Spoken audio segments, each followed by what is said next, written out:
مادر خیلی بزرگوار است جوانی محترم.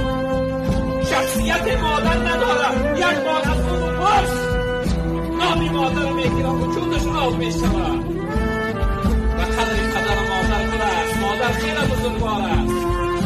ای مادری محترم فدای تو، هزار جانی عبدالقادر فدای تو باد. جوانی محترم، حتما بعد از شنیدنی مادر وقتی همراهی صحبت کردی زنگ زدی این سخنها را براش بگو ای مادر من قدری کردهای خود ندانستم.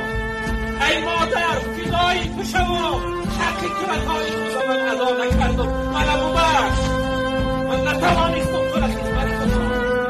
فدای تو شوم ای مادر، جانم فدای تو باد. ای مادر چقدر از دست میگیرن، چه عذاب کشید، چقدر ناراحتی دیدی.